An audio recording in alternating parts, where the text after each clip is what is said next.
Hi friends, అత్యంత రుచికరమైన gastric ట్రబుల్కు తావులేని secret ఇంగ్రీడియంట్ను వాడినటువంటి నిమిషాల్లో తయారయ్యే రుచికి సాటిలేని మిర్చి బజ్జీని తినాలనుందా? చూడండి ఎంత ఆకర్షణీయంగా కనిపిస్తున్నాయో ప్లెయిన్గా ఉన్న మిర్చి బజ్జీలు. దాని పక్కనే కొన్ని బజ్జీలకు మసాలా ఫిల్లింగ్ చేసినటువంటి మసాలా బజ్జీలు, కట్ మిర్చి కూడా. చూస్తే ఇట్టే తినేలా అనిపిస్తుంది కదూ. అయితే వీటిని తయారు చేయడానికి కావలసినటువంటి పదార్థాలు ఏంటో ఒకసారి చూద్దాం.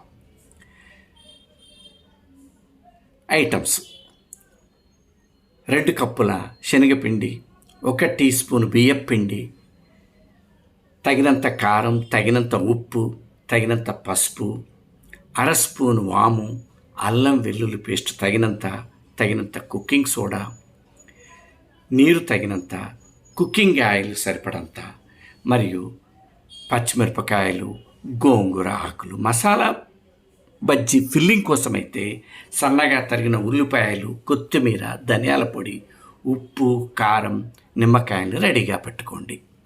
ఈ మిరపకాయ బజ్జీలను తయారు చేయడానికి ఫ్రెష్గా ఉన్నటువంటి తాజా మిరపకాయలను ఒక 10-12 రెడీగా పెట్టుకోండి. అయితే దీంతోపాటు బ్యాటర్ని కూడా రెడీగా చేసుకోవడానికి ఇంతకుముందు పేర్కొన్నటువంటి ఐటమ్స్ అన్నిటి కూడా రెడీగా పెట్టుకోండి. అయితే ఇక్కడ ముఖ్యమైన విషయాన్ని మీరు గమనించండి. గోంగూర ఆకులను తీసుకున్నాం కదా, వాటిని 2 కప్పుల ఆకులు తీసుకోండి. పుల్ల గోంగూర ఆకులు, ఎర్ర గోంగూర అంటాం కదా, ఆ ఆకులను ఉడికించేటప్పుడు తగినంత ఉప్పు కలిపి పేస్ట్గా తయారు చేసి చల్లార్చండి. ఈ చల్లార్చినటువంటి ఆ గోంగూర పేస్ట్ని ఒక్కొక్క మిరపకాయను సన్నగా చీల్చి దాని లోపల పూర్తిగా నింపండి, ప్రతి మిరపకాయలను కూడా. ఇలా ఈ గోంగూర పేస్ట్తో, పుల్ల గోంగూర పేస్ట్తో నింపినటువంటి మిరపకాయలని 2 గంటల పాటు పక్కకు పెట్టి ఉంచుకోండి. ఆ తర్వాత ప్రతి మిరపకాయ నుండి కూడా ఆ పేస్ట్ను తీసేసేయండి, ఘాటు తగ్గడానికి వీలుగా. ఇక ఇప్పుడు శనగపిండితో తయారు చేసినటువంటి బ్యాటర్ను రెడీ చేసుకోవడం. అంటే 2 కప్పుల ఈ శనగపిండిని ఒక బౌల్లో తీసుకొని తగినంత నీరు కలిపి దానికి ఉప్పు, కారం, కొద్దిగా పసుపు, అల్లం వెల్లుల్లి పేస్టు, తినే సోడా, వాము మరియు బియ్యపిండి కూడా కొంత ఒక టీ స్పూన్ అంతా కలుపుకోవాల్సి ఉంటుంది. ఈ విధంగా బ్యాటర్ను రెడీగా తయారు చేసుకోండి. అంతేకాకుండా మసాలా బజ్జీ కోసమని నిమ్మకాయ, కొత్తిమీర తరిగింది, సన్నగా తరిగిన ఉల్లిపాయలు, ఉప్పు, కారము, ధనియాల పొడి రెడీగా ఉంచుకోండి. ఇక తగిన సైజులో ఉన్న కడాయిలో తగినంత ఆయిల్ తీసుకొని స్టవ్ వెలిగించి మీడియం ఫ్లేమ్లో ఆ నూనెని వేడి చేస్తూ రెడీగా ఉన్న ఈ మిరపకాయలకు ఇప్పుడు రెడీగా పెట్టుకున్నటువంటి ఈ బ్యాటర్ను పట్టించండి. ఇందుకు గాను నా మిస్సెస్ నాకు హెల్ప్ చేస్తున్నారు. నిదానంగా ఆ బ్యాటర్ను పట్టించినటువంటి మిరపకాయలను వేడిగా ఉన్న నూనెలోకి నిదానంగా వదలండి. ఇలా ఆ నూనెలో వేసేటప్పుడు ఒక పక్కగా పిండి బ్యాటరు ఉండకుండా సన్నగా చీరిక వచ్చేటట్టు చూసుకోండి.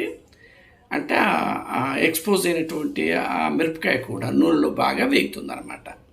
ఇలా మొదటి వాయిగా వచ్చినటువంటి ఈ బజ్జీలను టిష్యూ పేపర్ ఉన్నటువంటి ప్లేట్లోకి షిఫ్ట్ చేసుకోండి, ఎక్సెస్ ఆయిల్ తొలగించుకోవడానికి. ఈ మొదటగా వచ్చినటువంటి ఆ బజ్జీలని కట్ మిర్చి కోసం కనుక ఉంచుకున్నట్లయితే చాలా అనువుగా ఉంటుంది ఫ్రెండ్స్. ఇక రెండో వాయిలో వస్తున్నటువంటి ఈ మిరప బజ్జీలు చూడండి, గుర్తుంచుకోండి. ఫ్లేమ్ మీడియం ఫ్లేమ్, కాలడము గోల్డెన్ కలర్ వచ్చేంత వరకు నిదానంగా డీప్ ఫ్రై చేస్తూ ఉండండి. వీటిని 2 వైపులా చక్కగా డీప్ ఫ్రై అయ్యేటట్టు జాగ్రత్త పడండి. చూడండి, రెండో వైపు చీలికగా ఉన్నటువంటి ఆ మిరపకాయ నూనెలో బాగా వేయడం వల్ల ప్రత్యేకమైనటువంటి రుచి అనేది ఈ మిరప బజ్జీకి వస్తుంది. ఈ మిరపకాయ యొక్క ఘాటు తగ్గడానికి మనం ఇక్కడ ఒకటి ఇంపార్టెంట్ ఇంగ్రీడియంట్ వాడినాం ఫ్రెండ్స్. అది గోంగూర పేస్టు, పుల్ల గోంగూర పేస్ట్ని. అది కూడా ప్రతి మిరపకాయ నుండి 2 గంటల తర్వాత పూర్తిగా తీసేసినాం ఫ్రెండ్స్.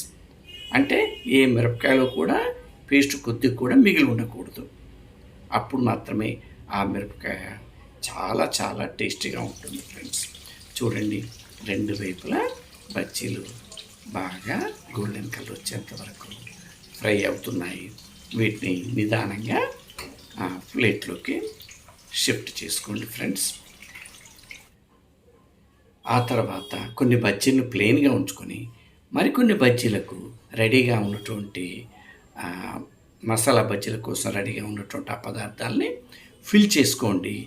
ఇక ఆరగించండి ఫ్రెండ్స్. అద్భుతమైన రుచి మీ సొంతం. చూడండి, కొన్ని కట్ మిర్చి, కొన్ని పకోడీలు కూడా మిగిలిన బ్యాటర్తో తయారు చేశాము. అది కూడా తిలకించండి. Thank you friends. Thank you for